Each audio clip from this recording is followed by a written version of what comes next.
Oh, yeah! Wait, how was it? How was the song? Catching up with Pep and Ted. Come and sing along. Catching up with Pep and Ted. Such a good time. So awesome. Yay! And a little bit of sadness too. I felt through this song. How are you doing, man? I'm doing all right. I just watched some Game of Thrones, which is interesting. The last time I watched that episode was with you years ago in my Shimokitazawa apartment.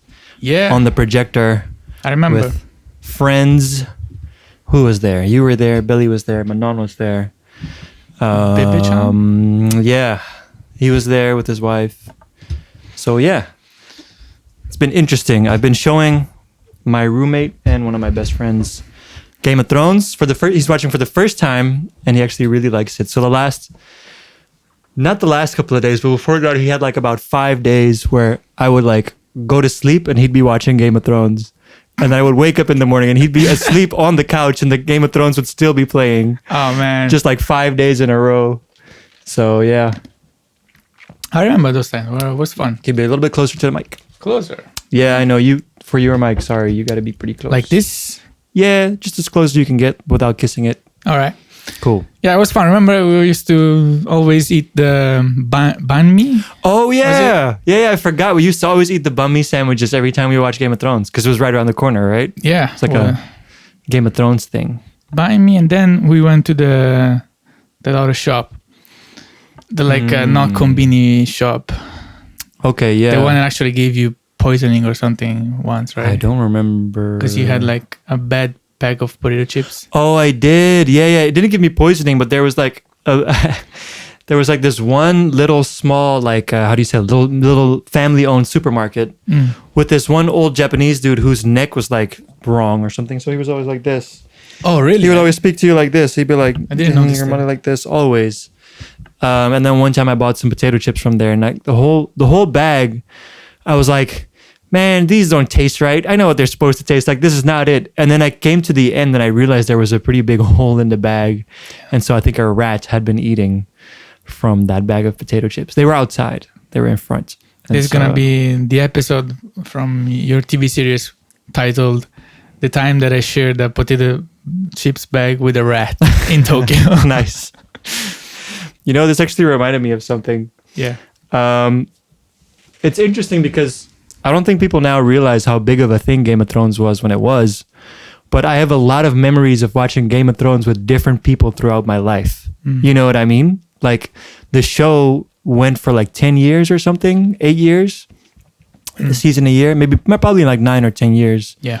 And so I remember watching this show with my friends back home and talking about it. I remember like with the day the Red Wedding happened. And like I went out for drinks in the city and everybody was there talking about it. You know what I mean? And then I remember being in Taiwan and being on a date with this girl and us both being like, yo, the new Game of Thrones is coming out. They're playing it at this little bar, and we can go to this bar and get beers and watch Game of Thrones. And I went in Taiwan with this girl in this bar that was full of people all sitting on the floor around a big projector. Damn. And it was playing the newest Game of Thrones episode. And then even still now, I'm watching it now with my friend, and like it's still like it's interesting how like one show really connected everybody, and like there's so many different separate moments in my life where I've watched Game of Thrones with somebody, and it's been like a personal, significant moment. You know what I mean? Yeah, I didn't know that. You know, it was like this big of a thing for you, Game of Thrones. Like it was never like meant to be. I never chose it to be like the big thing, but it just everybody knew about it, and so it connected you to people, right? Yeah. I mean, I remember it was when it was big, you know, before the finale and everything. Then everybody was looking forward to the new season and stuff like that. But I mean, for me, it wasn't like that huge of a oh my god, it's my favorite show or something like that. It was a great show. I remember when I first watched it, I remember I was like super hooked into it. I like binge watched the first 4 maybe or 5 seasons, and actually made money thanks to Game of Thrones. Oh, I remember you did the Jon Snow job. Yeah. Tell them about the Jon Snow job. Yeah, so there was this audition for a Game of Thrones event in Akihabara. Where else? Yeah, of course. They paid good. It was like maybe like, I mean, good for whatever it was. Yeah. I think it was like maybe like 35,000 yen or something like that. Oh, not bad. It was good. For like a day, yeah. Yeah, it was like maybe in my first or second year in Japan. So I mean, money. I was short on money, so yeah. Anything was good. I did the audition and got the job. Oh no, it was no audition. Maybe it was just picture selection. I think. Oh yeah. No audition. Yeah. They were like, this guy looks enough like Jon Snow. Yeah. So yeah, me and one. Oh, now I know what's got the job, because at the time I didn't know them. Oh yeah. A few people from freelance agencies that it's better if you don't mention some them. names. You want to spill some names of your eminent enemies? Nothing happened. So no, I know. But I think they got like 3 or 4 guys plus like a couple girls, and they had like a few like kind of attractions at this big place that they rented out in Akihabara, and like one guy was like doing the sword fights with plastic swords. Yeah. Basically, you line up if you're a customer and you fight this guy dressed in the Game of Thrones looking. It's not the official. Kind of fun. That's kind of a fun job, because you just kind of have to swing the sword all day. You know what I mean? And if you win, you get like a prize. Prizes. Like the best prize I think was like the season 1 Blu-ray set. Oh wow, not bad. And I was me and one American guy. We were dressed as. I mean, I was like the Jon Snow guy. I mean, it wasn't the official armor, but it was like the one that was kind of looking like Jon Snow with the all the hair, black hair. And so we took turns, and we just took like small videos with the people lining up for Twitter. They had like an hashtag and everything, right? Yeah. So I think you can still find the video if you go on Twitter and you find the hashtag. I don't know which hashtag was it. Probably in Japanese, something like Game of Thrones. So basically, the customer could choose the scenario. They had a green screen, so you choose like, I don't know, whatever, the temple or the forest or I don't remember which one. And this is like the dragon one. This was the dragon one. Oh yeah. And basically, together we make this thing like they can also dress up. They rent out dresses, so you can put the dress if you're a woman. You're like a little armor if you're a guy. And we took this like 3-second clip, and then we have to both look at the camera and go like, Game of Thrones in Japanese, right? So it's like Thrones. It's so weird. Oh no. And yeah, it was all over Twitter. It was fun, but the best thing was like after the event ended, me being an Italian guy, always want to get more. I went to the I told you there was like a section when you can win prizes, right? And if you win against the guy sword fighting, you can get a prize. But if you don't win, the prizes, don't go anywhere, right? Yeah. So I was checking out the prizes, and I was like, oh, no, there's still a few left, right? And there was still the Blu-ray disc DVD there. I was like, I mean, the event is finished. Like, there's no any more days, and I knew which one was the boss of the event, the Japanese girl. And it was a girl, and it was a Japanese. So I had some leverage, I felt. I was like, sweet talking to her, like, yo, what about the prizes? I mean, what are you going to do with the prizes and stuff like that? But at the end of the thing, I got, after, she was, kakunishimasu, I'm going to check and stuff. And then she gave me the DVD. Nice. The Blu-ray, actually. You got the season 1 Blu-ray. Yeah, I got the season 1 Blu-ray that I kept on my bookshelf for years until I sold it on Mercari. Nice. Because I don't have any Blu-ray player. No, so it was just sitting there. Plus it's season 1, right? Yeah. So I decided to sell it, make some money out of it, and somebody actually can use it. An interesting part 2 of that was one of the funniest Japan moments for me was when I went to your Mingo event. And at your Mingo event, they showed some clips of you doing random modeling stuff. And then the Game of Thrones one got back. Oh, you didn't know about it, did you? Not before that. Because we didn't know each other. What do you mean? At the Game of Thrones event time? No, that time we didn't know. Right? But we did talk about it. I knew that you had done it. Oh, okay. But then at the event, they showed some clips of it and you making like the move, like where you're like put your hand behind some girl. Yeah. That's one thing you could have chosen, the cabedon. Yeah, like you like hitting your hand against the wall behind someone, right? Like a romantic way. Yeah. And then everybody in the audience played rock, paper, scissors to see which of the girls could like do the little move with you and get a video. And it was such a weird, like surreal moment because it was like this whole group of like Japanese girls just doing this like little motion and really wanting to succeed. And then one girl finally like winning. And she was like so nervous when she got up there to do that with you. She was like super, super nervous. It was really interesting to see. That still to this day, there really can. Very like, surreal. Like to think that those people, like it's only 150 people. Yeah. It's not like, an arena of people. No. Still is a lot of people. I know. It's a lot of people that all came there and bought tickets to see you. Yeah, they paid to see me. Still can't believe it that thing happened. That was a crazy moment. Like it was crazy for me. Like I can't even imagine how crazy it was for you. You know what I mean? I was just in the crowd chilling. My face was hurting. Too much smiling. I was trying like I have to smile the whole time. I was thinking the whole time because like I can't like normally when you're a normal human being you're not smiling even if you're happy or you're if you wanna express happiness you have to do it through your facial expressions, right? Yeah. And when you're on stage and everybody's looking at you, if I just go like this and maybe in my mind I'm like super happy to be here, but I'm just resting my face like this, they might think like, oh, look at that guy. He doesn't even want to be here, right? Yeah. And I paid this money to come here. Yep. I was thinking that all the whole time. It's just like when you're on video, you have to smile more when you're on video, and you have to like kind of, because otherwise people don't know, right? Yeah. You can't, yeah. So my face was hurting the whole time. You had to shake everybody's hand, every single person's hand in there. You shook everyone's hand. I didn't know, but I mean, we kind of had a schedule or something. I don't really remember like being like you have to handshake everybody, or maybe it was there, but I couldn't picture it. Like it's not gonna be that much of a big deal doing it. Handshaking 150 people, that's tiring, man. Yeah, that's and you have to tiring. say a little thing to every single one of them, and then they all gave you like little gifts and stuff, and it was a weird got all these gifts, so all these people sweaty hands.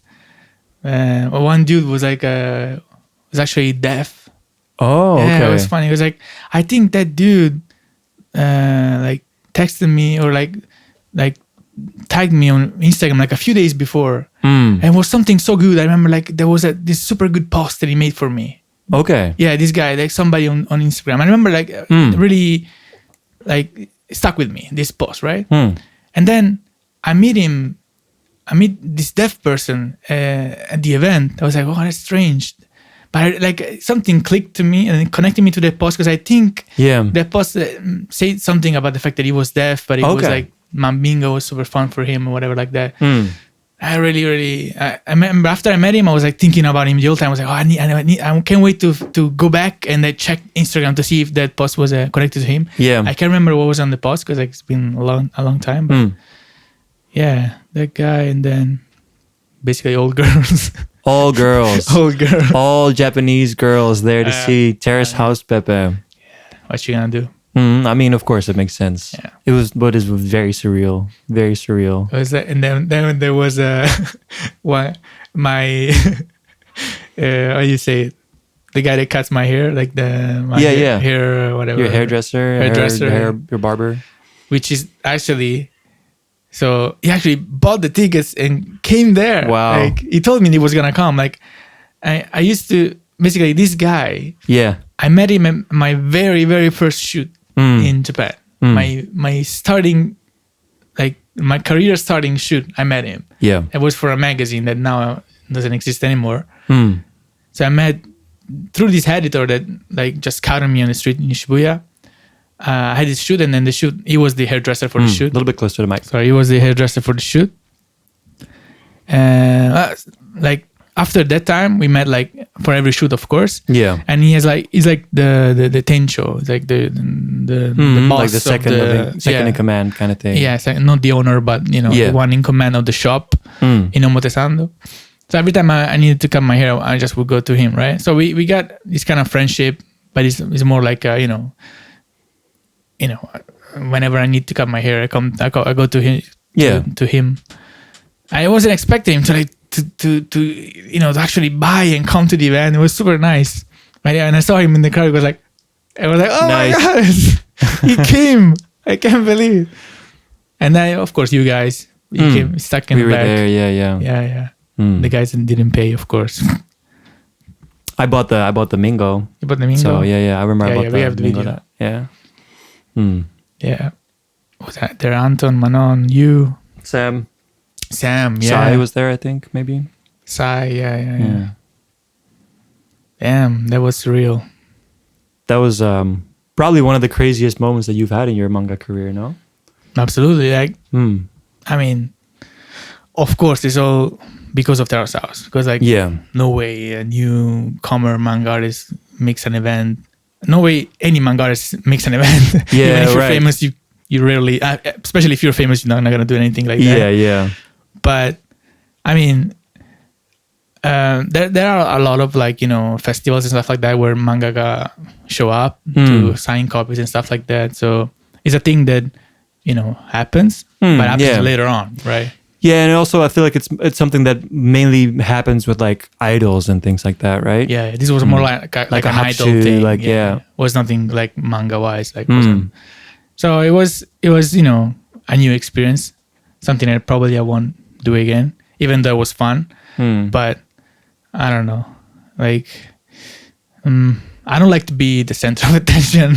Okay. You know what I mean? Yeah. Like, I like to go to these festivals to meet my favorite manga artists, but I'm not sure that I want to be on the other side. The manga artist, yeah. I think I'm gonna do it in Italy. I'm gonna, because like they say they're gonna invite me like November. There's this big like event in Italy. Okay. In Lucca, it's a city like near Florence. Yeah. That basically is the biggest in Europe. Biggest event in Europe, where they have like video games, comics, and movies also like related like booths and stuff, like artists coming from all different type of industries. Yeah, super fun. And then a lot of cosplayers, like a lot of cosplayers. Cool. So I think it's usually it's like 3 to 4 days an event, and then they average like 300,000 people in 3 days. Okay. Which is a lot of people. Yeah. And it's like the great thing is like in this city, this stuff happens in the historical center of the city. So it's like all like medieval looking city.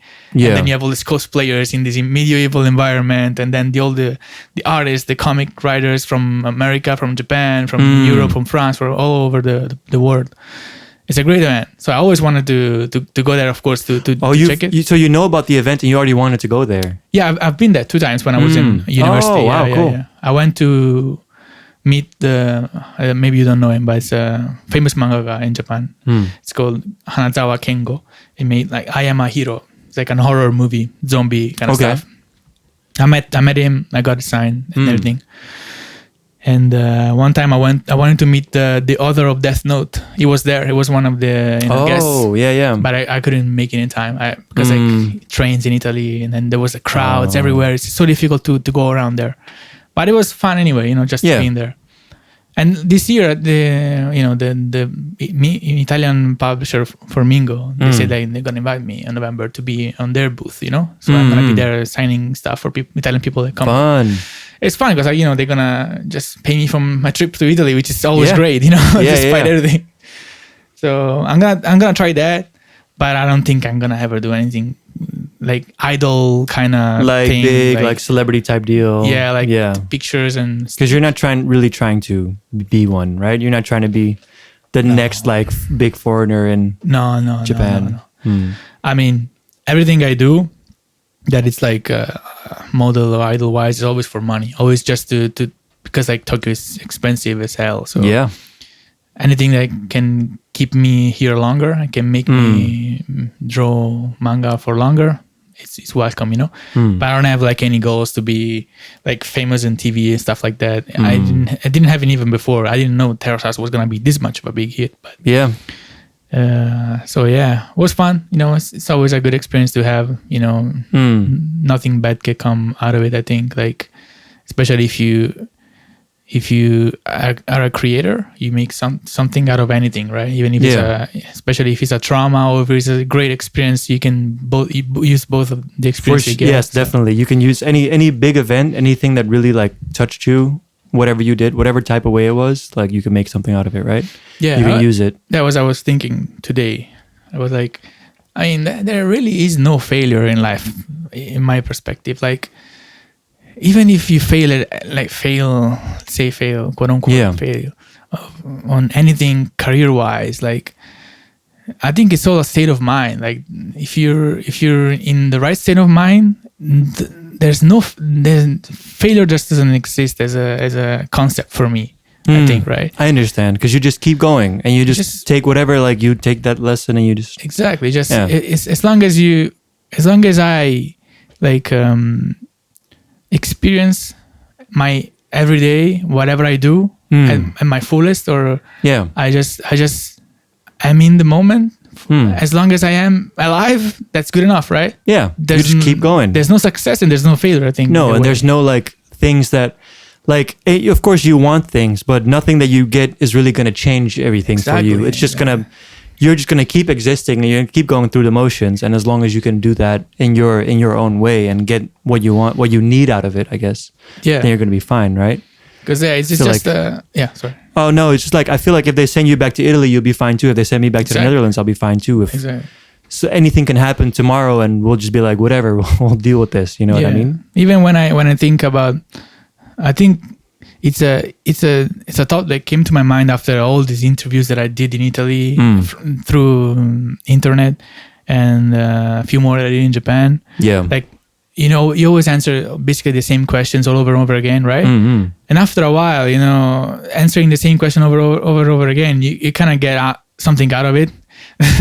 Like sometimes it's stuff that you don't want to think about because like it's just boring to think about it. And but being forced to think about the same questions over and over again, sometimes they can, you know, they change the answers. Yeah, they change the answer. And like I was thinking, even the fact that I wanted to become a manga artist and you know, do it in Japan, drawing comics in Japan, right? I mean, what's the reason? Like, you know, like I just decided to do that, right? It's just my own decision. It's just so arbitrary. Yeah. You know what I mean? Yeah, it could have been anything. Could it be anything, right? And then it's like why? Why did I choose this particular thing? Like, does it really does it really matter that much? I don't think it does, because like I don't know, like I feel like I just decided to do this to myself. Like I decided, okay, I'm gonna make this decision. I'm gonna make this arbitrary decision out of nothing that I know is gonna like, how do you say, I can't get the English word. It's gonna affect my life for the next 10 years. Yeah. So I knew that this choice is gonna just affect me in a big way, because like when you set a goal, for example, you're gonna have to take steps to reach the goal, right? And once you reach the goal, you can look back and say, why? You know, right? And all in all, is like it was just arbitrary. It was just could have been any other thing. It doesn't really matter. Yeah. What matters is actually, you know, it sounds like a TV commercial, but it's truly just the process, you know, because like there's no real goal. Like you can just arbitrarily say, oh, I'm gonna do this thing, and then you do it, but it's not like your life is ended or something like that, right? You still have to arbitrarily choose something else and just keep going. Yep. So, and if that thing doesn't work, and if that thing that you wanted to do doesn't work out, you're just like, I'm just gonna do this now, and you pick things from nothing, right? That's the like kind of the paradox that's in this concept of like ambition, because like to achieve a great goal, you have to have great ambition, right? So you have to set yourself to do something like amazing. You have to just work hard and do all the effort, do all the studying, all the whatever it is, the drawing, whatever, the working out, whatever it is, right? But it's like it's just arbitrary. Like you decided to do it, right? Yeah. And then let's say you don't reach the goal, like. And you cannot call that a failure because it was just arbitrary. Like you just decided to do that. Like nobody said like you're a human being. You were born to do this. Nobody says you're gonna, unless you're living, I don't know. It's you that does all of it, crazy right? society. Yeah. So as long as you know that, as long as you know that it's so arbitrary, there's no failure and there's no success. It's just a way that you decide to live your life out. Right? It's so simple in a way, right? Yeah. But it's almost more like a day-to-day thing, right? Exactly, right? So of course you need it. You might not need it, but if you have it, it's like it's just your decision, right? So once I got that, like, because like when I made this decision, I wasn't really like so aware of myself as I am right now. I kind of have, of course, a little bit of awareness. Yeah, I knew what's going to happen and anything. Like for me, it was like more like you only live once kind of decision, right? But now that I'm more aware of this thing, like I feel like I just can live with anything. Like, okay, I can just, I think I can adapt to any consequences that can happen in my life, bad or good. I feel like we've been on the same wavelength because I feel like I've been telling you similar things about myself recently. The first couple of times we met after I came back, I was like, I became very stoic in a lot of ways. Where like I feel like anything bad can happen to me. You can chop my hand off tomorrow. I'll probably be fine 2 days later. I mean, it'll hurt, of course, but like mentally, I'll be like, okay, like we're doing this with one hand now. You know what I mean? Like exactly. I just feel like I'm just gonna keep going until the very end, and it doesn't really matter like how well it goes. I just go. You know what I mean? I'm kind of like an AI. You just can't shut me down until the last very bit, right? Yeah. And so that's interesting. Like that makes you actually happy to be alive. Doesn't matter what. So it's because you no longer have any attachment to how well it's gonna go. You just know that you're gonna do your part to the best you can, and if that's because the only requirement for you to be happy is that you did your best, right? Like the only thing for me is like I want to know that I gave it my all, and I like doing it. I like the process, right? Like even with making music, I don't really like releasing music. I like making music more than I like releasing music. I just like the act of making it. And so I'm going to keep doing that no matter how successful or not successful my music is because I made that choice, right? It just doesn't really matter to me, whatever, everything else that happens around it, if that makes sense. Yeah. Is something that I had with for the first time I think I had with my latest manga. Because all the manga that I made before, I don't know. Of course, I kind of wanted to. I need to prove something. I need to prove that first of all, to myself that I can be this good. I need to be to show myself that I'm this good. I'm as good enough to be a professional. Yeah, that's my only thing, right? But now that I've proven this, I feel like now I can move on and just enjoy the process, right? That's why I enjoyed making this one, the new one, so much. Like as much as like for the first time I really thought, like you always say these things, but this time I really, really thought that doesn't matter if it doesn't get published. It was just so life-changing making this manga. Wow. Doing all the research, reading all these books, preparing all this material, and actually living this story through the pages. Because I lived the story. Like I only drew whenever I felt like I wanted to go back in the story. I never forced myself to, today you have to do at least this many pages or something like that. Because if you do that, it's gonna affect the vibe of the manga. Yeah. So at least for the first chapters, I wanted to just feel it, just do it as I was feeling. So that's why it took me so much time. But the experience that it was so great for me.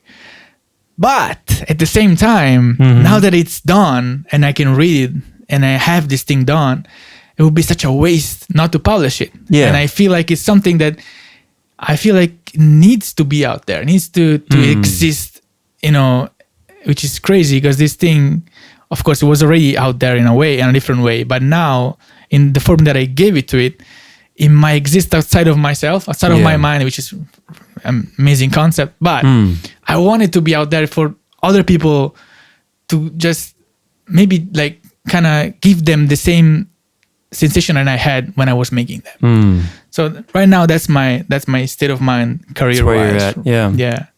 So hopefully it will go well. I think it's almost like confirmed. I still, of course, need all official confirmations, but I think it's just such a great story, and I think I did a good job. Like I cannot say to myself that I did a great job, but I hope people will say that. And I hope you will enjoy it as well. I'm looking forward to it. Yeah, it's gonna be in English too, right? I mean English too. Yeah. Hopefully it's gonna be published both in Japanese and English at the same time. Yeah. Nice. Done with the motivational part of the podcast. All right, now fuck everybody else. Now let's talk about real stuff. Yeah, let's talk about the real things. You know what happened? Tell me the news. Man, something happened. Pepe texted me before we did this podcast. He was like, yeah, I got some news. And like the way he said it, I was like, okay, what is this? Something happened, man. What happened? Happened right after this podcast last time. Oh, 2 weeks ago. So we skipped a week. So both of us had. Okay, yeah, sure. Yeah. Both of us? Not really. Just keep going. Maybe you should go first then. No. Something we cannot talk about. All right. We have boundaries, because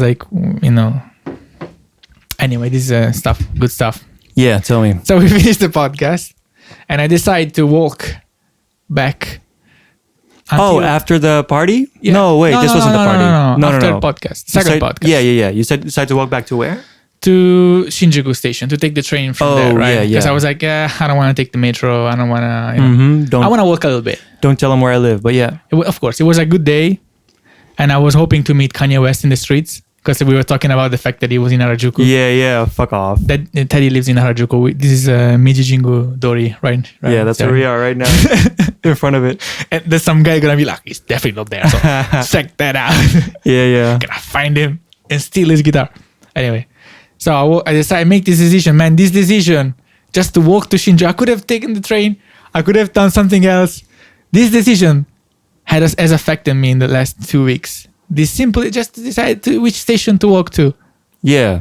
I go to Shinjuku Station. Okay.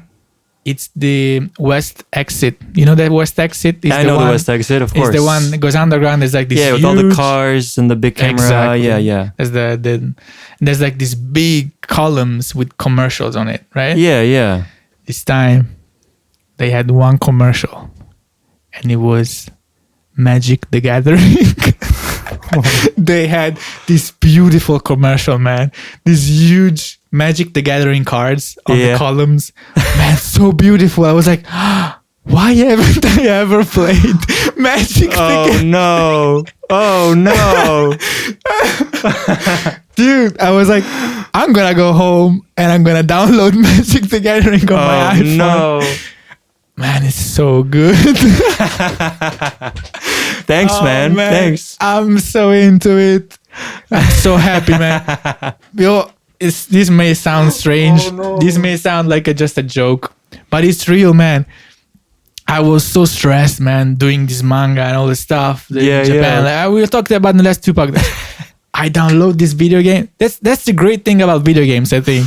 Yeah. All my stress away. Wow. It was that easy. I just needed a good game to play to just relieve my stress out of it. And this game is so good, man. So good. I'm a player now. Magic the Gathering. Only online, or do you have the cards too?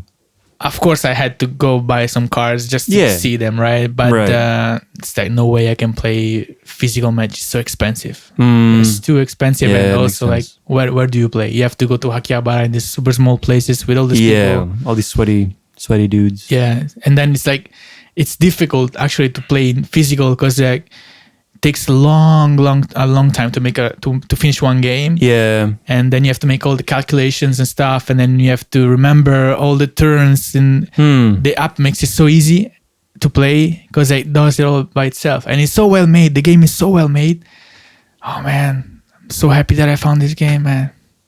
Wow. This really changed my 2 weeks, and I think that's gonna affect me a long time because like I have a stress reliever now. Yeah. So I can just work as much as I can because I know I'm gonna just relieve my stress through this game. And games are so good for this.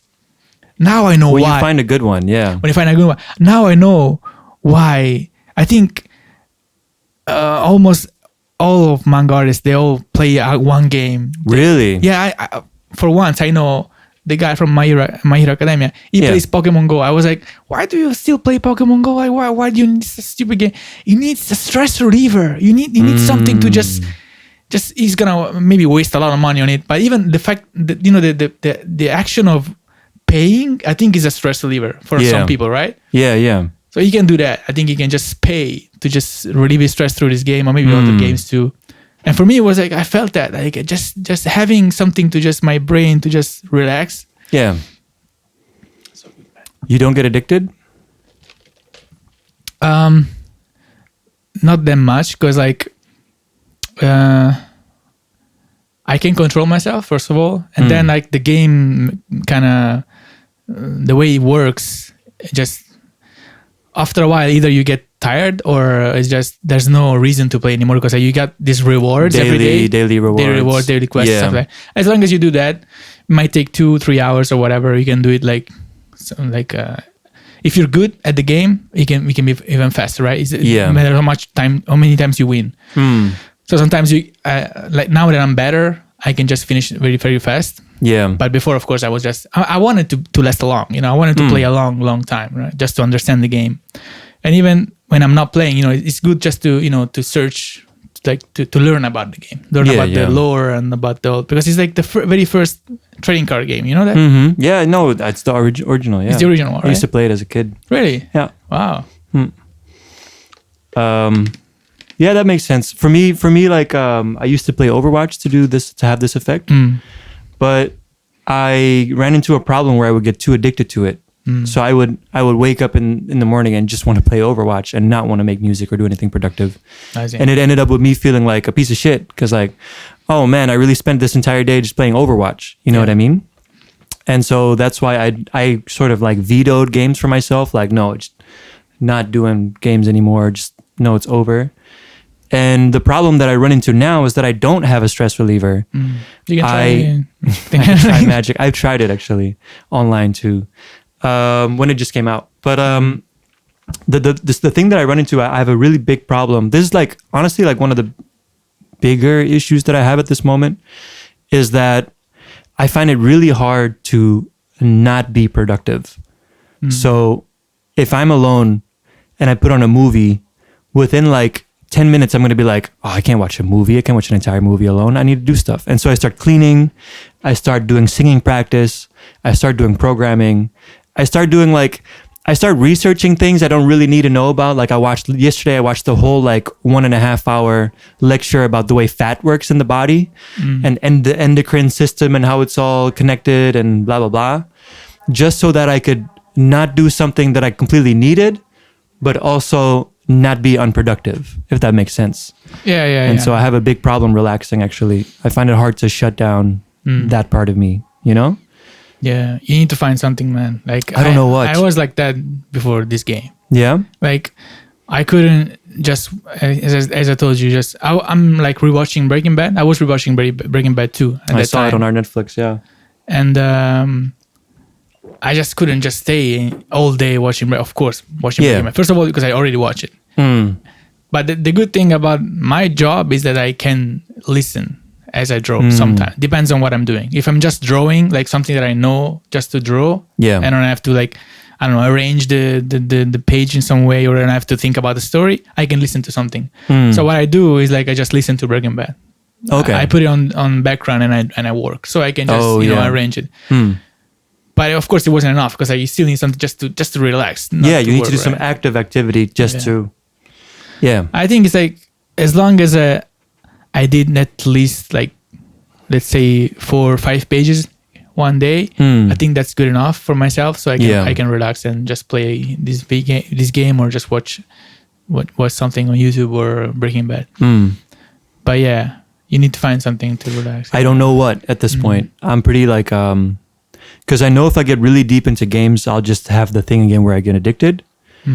And so I know it can't be that. So it's a weird thing where it can't be too engaging, but if it's not engaging enough, I'll start to question myself. Right? What about sports? You never do sports, right? I mean, I jog every day. Yeah, but like I work like out. Playing, like I've never done like basketball or football or something like that. Yeah. Maybe you should try that. It's possible. Because I'd have to find people to do it with, but we can play. Yeah, you want to play some? Oh, you like basketball, so I'm playing tennis now. But tennis, really? Yeah. Oh, I forgot. Yeah, you are. Yeah. How is it? It's fun. A lot of fun. Yeah. I used to play tennis when I was in middle school. I only played 1 year. Yeah. Because like our physical PED, is it PED in English? PE, like just PE, Just physical education. Physical education. Yeah. Teacher was a ex-tennis player. Oh, okay. His son is was a professional tennis player, and he had his own private tennis court in the little small town that's Postagese where I was born, right? So since he had the court and he used to be a tennis player, and you have a classroom of kids, of course you want to teach them tennis, right? Yeah. So he used to just take us from the school whenever it's time to do PE. He just take us from school and we walked, like 20 kids walking in the town and walk to his private tennis court. Oh, wow. And he just let us play without paying. Because otherwise, of course, any day you want to play, you have to pay whatever rent per hour. And so everybody wanted to do this, bought tennis rackets. My parents bought me one. We did it for 1 year. I remember I was so addicted to Powerade. Do you have Powerade? Oh, yeah, I know Powerade. Yeah. I was so addicted to Powerade because this guy is so smart. He used to sell Powerade on this place, and he knew that we were thirsty kids. Yeah. We liked sugary stuff. Yeah. And it was like €2 here, €2 there. I remember drinking Powerade in Greece. Yeah. Yeah, man. I think that was kind of illegal on his part because he was making money out of us, right? Yeah. During his school hours. Yeah. And he was paying by the public because it was a public school. Right. Anyway, it was fun. I remember just drinking all this Powerade and just playing tennis, shitty tennis, because I was, wasn't good at all. Yeah. But now I went back to it with Belly. It's fun. It's a lot of fun. Yeah. We got good enough to just enjoy playing together. We're not good, but just enough to just have fun. A little bit. Yeah. Yes, sports can be good because when you do sports, you're actually working out too, so you don't feel like you're wasting time. You're working out. You're not, and it's also I think a good thing for me would be to something that's out of the house, because if I'm in the house, I'll just be like, oh no, but I have the piano right there. Yeah. So I think something that's outside the house would be definitely good. I'm not sure what though. Afterwards, we can check out if there's any basketball courts around here. Yeah, in Harajuku. We can check that out. Here in Harajuku, here in Meiji Jingu, at the literal shrine where we are sitting in right now. Exactly. Yeah. Well, yeah, if they have any basketball courts, we can play together. I can teach you. That'd be fun. Basketball. Yeah, I'd like to. I used to use it as a stress reliever when I was in university. Up until I came to Japan, that was my thing. If I had a basketball hoop near my house, I would be there 7 days out of 7. It's a great stress reliever, keeps you in shape. So much fun because you can play it by yourself. That's a good thing. You just shoot balls, right? The problem is I found one near my house, near 20 minutes from my house. Yeah. And they have this basketball hoop. It's not the standard height. It's a little bit smaller, I think, for kids. Oh yeah. But I was like, yeah, it's good enough. They have a tree right next to it. Why? Almost in front of it. What? So you cannot play because there's branches. And there's branches literally in branches. That's actually very dumb. I hate it so much. I was like, oh my, I found it. I go there with the ball. Oh, it's branches. I cannot play. I can only lay up, which is when you you just go close to the and then it's dirt. It's not concrete. So ever since I came to Japan, no basketball for me, which I hated. I used to have a hoop right down my house in Italy. So every day I was after I was studying or whatever Japanese, I'll go back. And I remember I was just shooting hoops. And I remember I had this rule for myself. Around the end of my session, I'll be like, if I make this one, I'm going to become a manga artist. If I make this one, I'm going to become a manga artist. And I go oh, I made it. Okay, I can go back home. If I didn't make it, okay, if I make this one, I'm going to become... Yeah, that was stupid. I think all kids used to do that, right? Really? Yeah. I think so. I think I used to do it too. Like if I make this one, I'm gonna totally get that girl that I like or something. You know what I mean? Like that's funny. What else could we play? I don't know. Tennis, you have to buy rackets, so I don't think. Also, we should do some like actual relaxing activities, like go to the beach or something. Because summer is coming. It is summer. Is it summer? Is it officially summer? Almost. I don't even know. No, summer officially I think is like June. I don't know. Okay. Yeah, we should go to the beach. Or something. Cool. It's weird. It's a weird one. When I get into the right mood to relax, I really fucking relax. But then I'm rarely in that mood, right?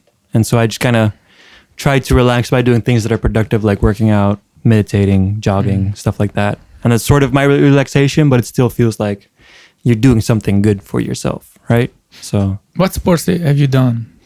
I've never really played any team sports. I've done athletics as a kid a lot. What's athletics? Athletics is where you have like all the things, like you do the spear throwing, you do the high jumping, you do the far jumping. You did the spear throwing? Yeah, I did spear throwing, disc throwing. Where? At school? No, in like my father was really into it.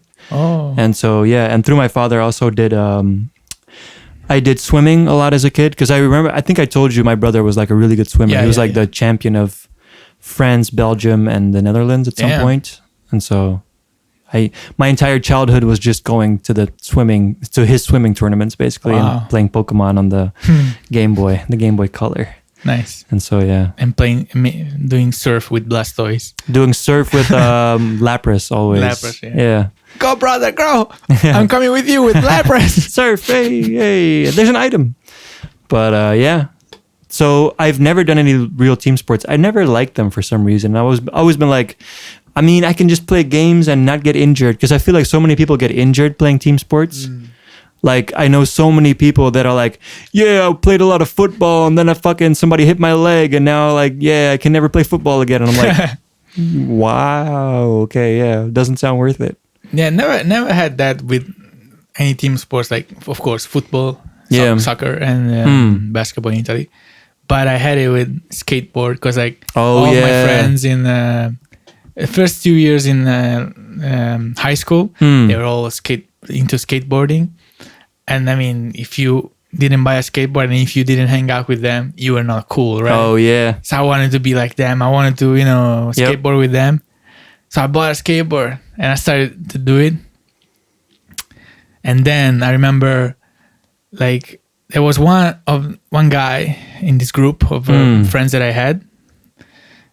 Only lasted a few years. His friendships didn't last well. Oh, well. But anyway, good for me. For them too, maybe, I don't know. So this guy, it was the best guy. This guy was so good. When there's one guy that's good at something, he has like kind of an aura or something. Yeah, this guy had an aura. I remember those fucking people, yeah. He's the skateboard. This guy can do anything, right? And I remember like watching him, I was like, I want to do it too. And so I bought the skateboard. I was like learning the just to go on it, and then just the ollie. Man, my ollie was so shitty. I was like maybe 5 centimeters on the air. That my ollie is just nothing. But I was trying, right?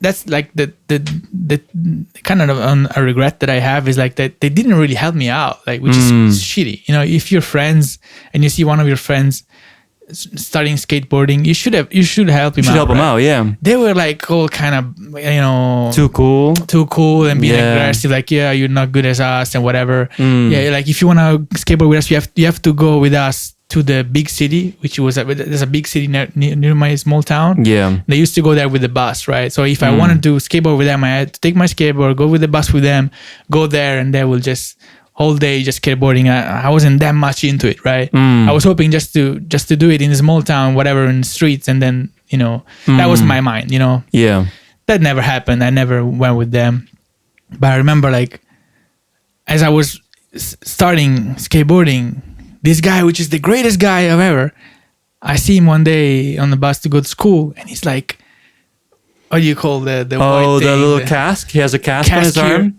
2 arms cask, neck thing. Oh, no. He's like, broken. I don't know, many things is broken. And I'm like, what the hell happened to him? And then I asked one of his friends, skateboard friends, was like, yeah, he was in the square of our small town. Yeah. And he was trying this trick. What trick? How can you get this much broken? For he was like jumping somewhere. No. He was from standing still. He was trying something, and then he broke everything. I was like, oh my god, this is too dangerous. I don't want to do it anymore. Yeah. So I think I quit like after seeing how much that guy broke. Man. But I remember he was so good. Like, how can he break so much? Like, one time I was like exercising in front of my house. There's a little road. Which, of course, cars can come and go, but it's really rarely, right? And I was just trying my ollies, like just lifting this much, ping, ping, ping. And this guy comes on with a scooter. His friend, he's never been bad with me. He's always been friendly, of course. He comes with a scooter, his blue scooter. And then he sees me skateboarding. He's like, oh, so excited. Oh, yeah. Peppe, you're he doesn't call me Peppe, of course. Yeah. You're skateboarding. Yeah. Can I try your new skateboard? Yeah. It takes I was like, 30 minutes. I just trying this ollie with all my like sweating and shit. Yeah, I'm so bad at skateboarding. Yep. He takes the skateboard. 3,000, I don't know how many tricks he does in 1 second. Yo, it was fun. Yeah. Have fun. And then he leaves. Fucker. Teach me. Why did you leave like that? You just show off your tricks in front of me just to enjoy yourself, and then you leave. Oh man! Then he breaks everything, and then I just stopped skateboarding after that, man. Man, it sucks. That's one of my regrets, man. I still like skateboarding. I still want to be good at it, but I'm too scared of breaking it. This is me in snowboarding right now. Yeah. Yeah. So I saw you skateboarding, snowboarding. Yeah. I think I told you what happened. Did I tell you what happened? Like. It was my first day. I was doing pretty well, and I was like, you know what? I'm gonna make a jump, a 180 jump. On 180? my first day, yeah. I was like, I'm gonna do a 180 jump on my first day because I felt like, it was pretty good. And then we take the ski lift up to the what's called the park. The park is the area where you like do the jumps, where you have all the how do you say that? The elevated little bits where you jump off of. Yeah. And so we take the ski lift to the park, and as we're taking the ski lift, somebody takes the biggest jump and falls. And it was a woman, and she was just laying there in the... Oh, man. She was literally like, her hands were back. She was on her back. Her helmet was still on. She was still attached to the snowboard, but she was laying still, not moving. And she was just laying there. And as for the ski lift, it's pretty slow. So we see this all happen in real time. And this person was just laying there and laying there and laying there. The next person comes to take a jump, but sees her. And like, he goes up to her. And I was like, immediately my spirit was crushed, right?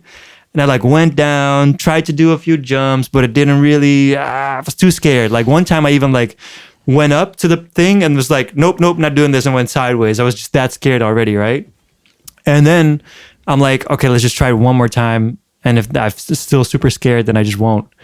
And we go back up to the ski lift and we go up again. And this woman is still laying there in the exact position. It takes like 25 minutes to get down. Damn. And then another 10 minutes to get up. So she had been laying there in that position. Nobody went there? There was a group of people around her. And I think a snow scooter was like about to arrive with like a stretcher, right? But so people were around her, but she was still in the exact same position. Hadn't moved a muscle. Hadn't moved a single muscle. And I was like, oh my God. But you don't know what happened to her. Like, I have no idea. She might be great now. She might be dead also. What? We don't know. I mean, she didn't move a single muscle for like at least half an hour. Damn. So. Like Schumacher got paralyzed for skiing. Really? Now that I think about it. Yeah. I didn't know that. He's paralyzed. Like he's he's still alive, but it doesn't show in the public. Haven't shown in the public for I didn't know 4 or 5 years. That at all. Wow. Yeah, so he's paralyzed from like the neck down, waist something down. Like that. Yeah. Which is crazy. Like he was still super young, and he was actually going back to F1, I think. Yeah. During that time, and he's just skiing with family. Man, I think he crashed on a tree or something like that. Dangerous stuff. And this is why I don't play sports. This is why I don't do sports. This is why I stay in the house and I just play piano and sing all day. Like the Aviator. That's what you're supposed to do. Like the Aviator. DiCaprio in the Aviator. The piss bottle and... the piss bottle, the long finger. I have the long fingernails. And like, I'll call up my roommate, Ocean. I'll be like, listen, you're going to give me the milk bottle with the right hand. And then I'm going to stretch out my right hand and take it from you. Like, yeah. That was a Scorsese movie, right? I love that movie. That's probably my number one favorite Scorsese movie. Oh, man, come on. It used to be Wolf of Wall Street. but now it's this one. Why? When did this happen? Did you watch last it? year? Yeah, I rewatched it last year with my buddy, and I was like, man, this is actually amazing. Like, really? I think it has one of my favorite shots in movie history also, where like he comes into a party and like the big old school, like the 1920s parties with like the girls are swinging on the long swings and everybody's all dressed up. And he comes into this party and it's a huge high ceiling party going on, very bougie, but all the lights are off. And so the only light that's on is on him. And then so you see his face first. And then slowly they start lighting the room. They start turning all the lights on. So for the scene, this whole party is in full swing, but the lights are off. So everybody's doing their full party thing in the dark to make the scene happen. Can we watch this scene now? I want to watch. Sorry, yeah. Like, I don't remember it. No, it's all good. Let's do the Joe Rogan style and just watch stuff as we talk. Yeah, then I'll have to edit it in, but like that's fine. Leonardo Aviator. Maybe like this. Maybe party scene or something. Yeah, aviator party scene. Maybe this. So this is the location. Yeah. But then let's see if we can get the little parts. Oh, there it is. So like, yeah, like he walks up, and then slowly, the whole room lights as he goes. I don't think this YouTube video is doing a big, like the editing is different on this, but yeah. And so like, yeah, you see him first and the whole room slowly lights and everybody's already doing their thing. I just thought that was an amazing scene. And I think the whole movie is just such a good vibe. The entire movie is just so wild. I don't remember it. I think I watched it only once a long time ago. So I have to watch it to judge it. But from what I remember, maybe Goodfellas is your favorite Scorsese? Maybe. That makes sense.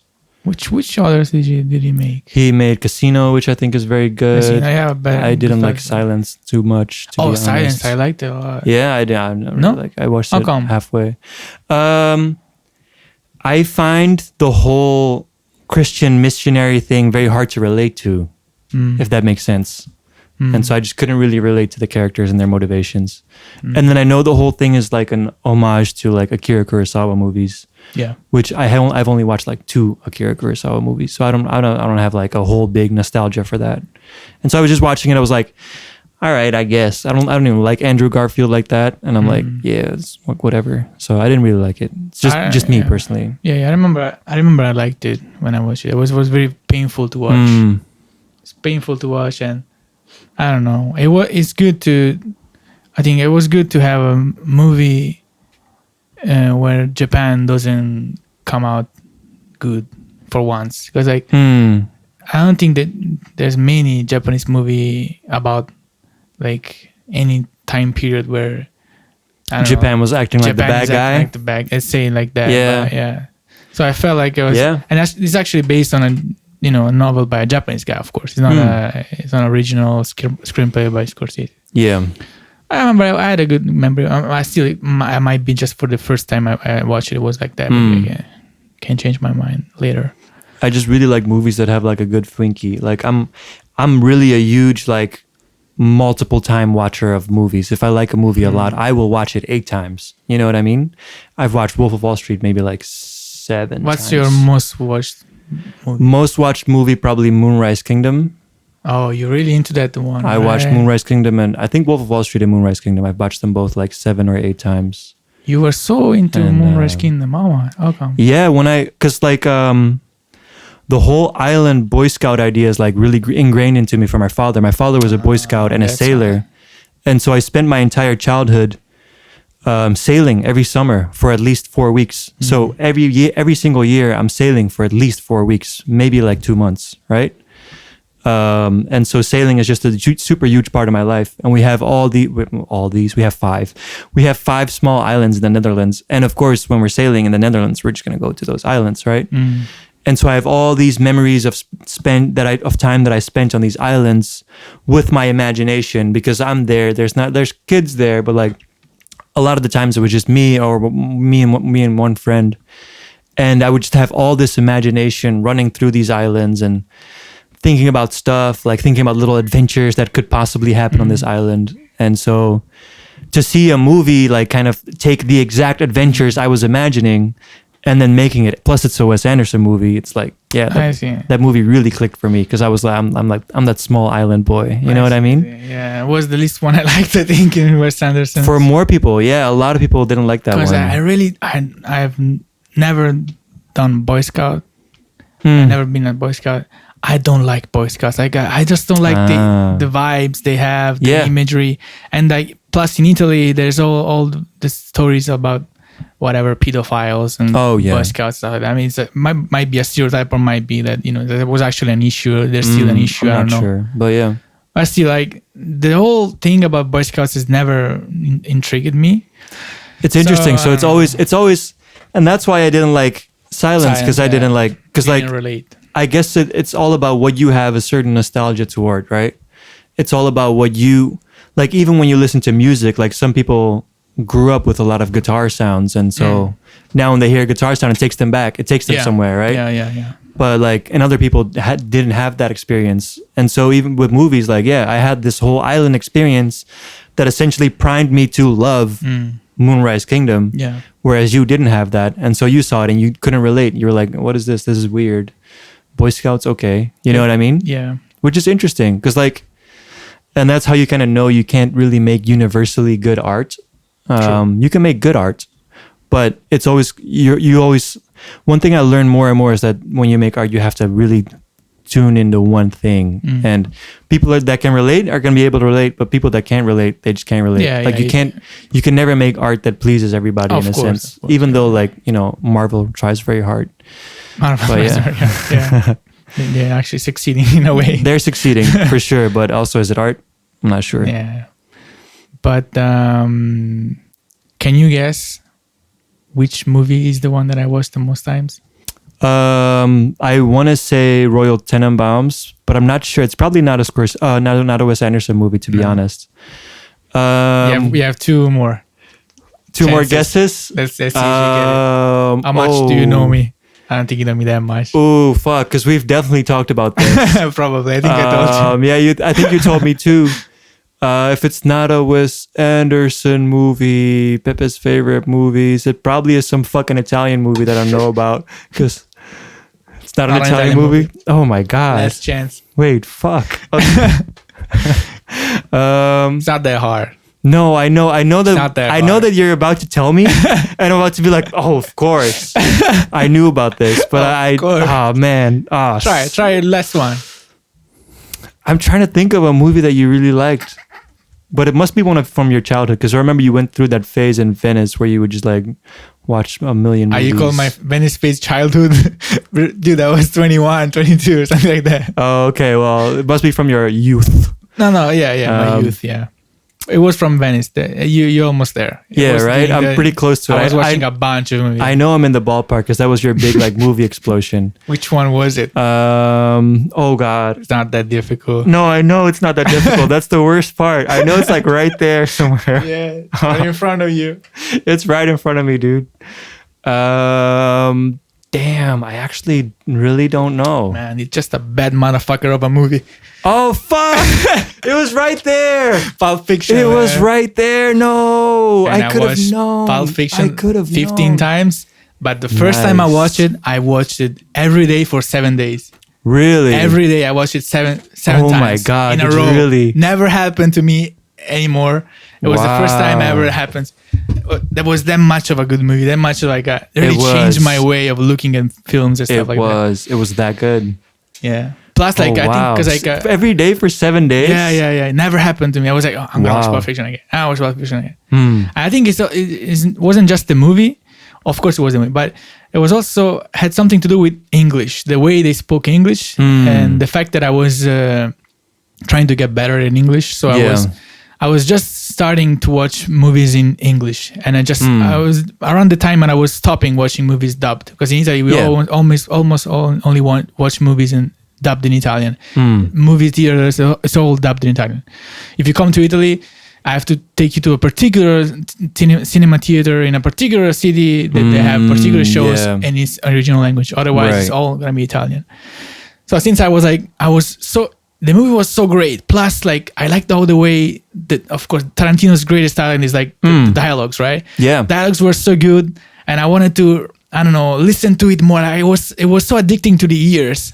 So I just wanted every day to like listen to the English again and again and again and wow. again. And the movie, of course, plus the movie is so, I don't know, so good. It's an amazing movie. It was so good for me. It was such an impact for me. I'll never forget the dance scene. The dance scene is the best part for me. But it was so impactful that, you know, after Pulp Fiction, he made Jackie Brown, and then he stopped making movies about like settle in like nowadays America. It was only westerns and more westerns, 3 westerns, and then what he did, and then he did Once Upon a Time in America, right? Oh, Inglourious Bastards. Kill Bill is kind of action, kind of weird stuff, right? It's sort of set in Western America, but also not really. It's set in more like a fantasy. But I liked the Tarantino vibe of the early movies. I really liked you know, Reservoir Dogs, Pulp Fiction, and kind of Jackie Brown too. Yeah. I kind of I just was expecting more stuff like that, right? And he kept making stuff like these westerns, like 3 movies in a row it was westerns, right? Yeah. I was like, I mean, of course it's good movies, but kind of I want to see something different. Then you look it up, and this guy's favorite director is Sergio Leone, which is an Italian director. He's only making westerns, basically made the best in westerns. That's why he likes westerns so much. But that's mine. I'm actually mad I didn't guess it because it was so obvious. in retrospect, it was so obvious. I knew this. You, right? What? Yeah, you told me. Yeah. Probably told you. I don't remember you telling me about watching it every day for 7 days. That's crazy. That's crazy, man. I have that impulse with some movies. Like, man, I honestly think when I liked Wolf of Wall Street that much, I could have honestly watched it every day. But I just didn't because I was like, that's weird. I'm not gonna watch a movie every day, especially not a movie about a bunch of fucked up guys trying to have sex and make money. You know what I mean? So it was more like, because I was also learning English, of course. So there was that aspect too that led to me just keep watching the same movie over. I've had a similar interesting experience, but not as crazy. I've only ever read one book all the way through in one day. Like there's only one book that I've ever read in a single day. Damn. Yeah. I don't think I'm gonna make you guess because you just don't know the book. I think I have no idea. It's Outliers by Malcolm Gladwell. It's just a book about. It's just this really interesting book about what makes some things work and what makes some things not work. What makes certain exceptional people do exceptional things and the demographics about it. It's hard to explain, really. One of the most famous quotes from it is the 10,000 hour rule, that like you have to put 10,000 hours into something. But I don't know what happened that day. I woke up and my buddy Pat lived like 2 floors above me at the time. And I woke up, I went to his place. I was like, hey, can I borrow that Malcolm Gladwell book? He's like, yeah, sure. He gave it to me. And I started reading. It was like, is it big? It's like 300 pages. All right. 320 pages. It's a full-on book. It's like a book. You know what I mean? And it was like 9 a.m. or something. And I went down and I sat in a corner and I like next to the table and I started reading. Man. And I kept on reading and it was so interesting. But wait, you knew that it was interesting, or you just random book? Just I want to read something random. I knew that it was on my list. Okay. I never knew that it was interesting. I just knew that it was on my list. And that I think Pat had told me the week before that he had it and then that I could lend it if I want. I see. And then I just kept reading. I didn't eat any meals that day. Like I think I ate one sandwich at one point. Damn. And then I guess my girlfriend was gone for most of the day because I don't think she came back. And I kept reading and it turned dark. I had to put on a light and I kept reading. Nice. And then I finished the entire book and I was just like, that was great. And then I just went to bed.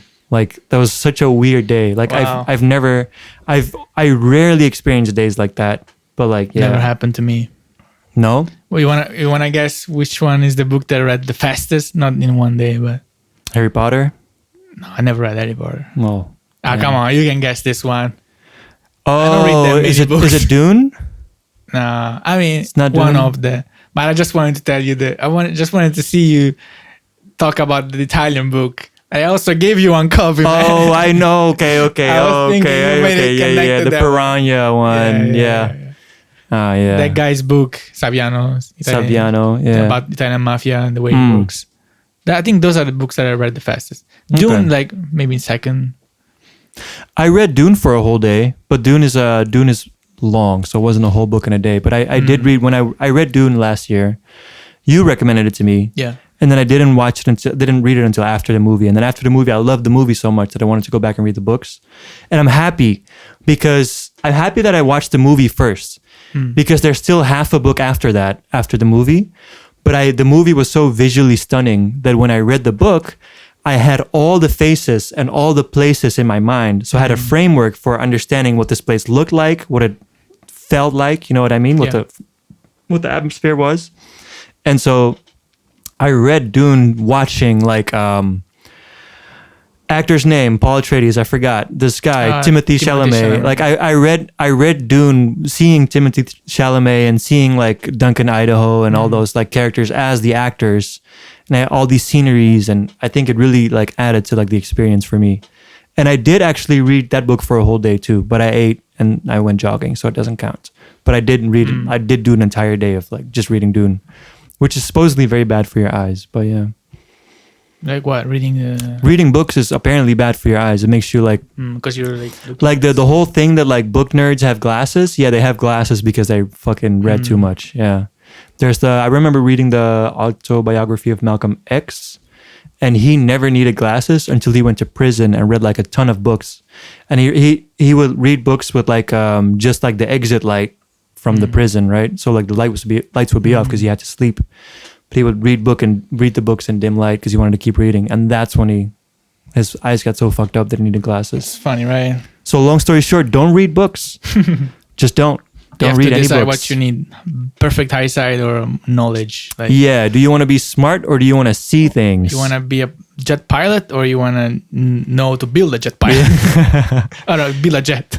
I've never known what it's like to have bad eyesight, but every once in a while I'll put on someone's glasses and experience it for a little bit and be like, this is scary. Yeah, I have not great eyesight. I can still live without glasses. I haven't been wearing glasses a long time because of the mask. It's just annoying as fuck having the glasses with the mask. Because they fog up, right? Yeah.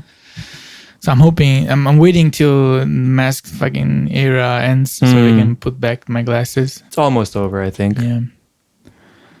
But, yeah. I wanted to say something else, I forgot. Was it about the books? Anyway. Hi. What time is it? Yeah, I was just looking at it. It's 73 minutes. Oh. So it's pretty much perfect podcast time. You think you want to wrap it up right here? Let's wrap it up. Is there any last question we should both answer? Let's do one more question. One question to me? Maybe you ask me a question and then I ask you a question. Okay. I'm going to ask you a question looking at myself directly in the camera. So Teddy. Hi. Hello. Grazie. Are you planning to stay in Japan this summer? Oh, actually, yes. I will be here if they extend my visa and don't kick me out. I actually wanted to ask you for advice. I forgot. I will be here. I will be trying to survive. It's hard. My money is out. I have no money. Perfect. I'm doing my best. Might have to sell my body to science again. Oh, nice. It's gonna be some good TikTok you're gonna make. I hope so. Yeah, the advice that I wanted to ask you is, so I am now a 30-year-old man, rapidly approaching 31. 31, yeah. Yeah, it's a different vibe. I think I sort of gave myself my entire 20s to like try and blow up as a musician and a YouTuber. And well, now we're here. So we're here in my Harajuku apartment. You blew so up. Obviously I did blow up. No, but like, yeah, when I think I just really want to build a stronger foundation for myself, and I don't want to risk being 38 and still not having money, right? And so I've been thinking about things to do. I've been computer programming, as I've been telling you about, which is interesting because I feel like for every hour of computer programming, it's an hour that I could have made music but didn't,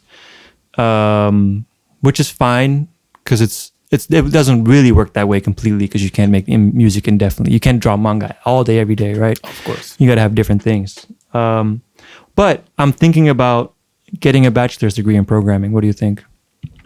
Is it going to be expensive? It's going to cost 19,000 euros over the span of 4 years, and it's from the Netherlands, so I'll be doing it online. 19,000? 19,000 euros. Wait, 19,000 is like 19,000? Yeah, euros. How are you going to get that money? I don't know. Programming, probably. Yeah. Dude, 19,000? Yeah.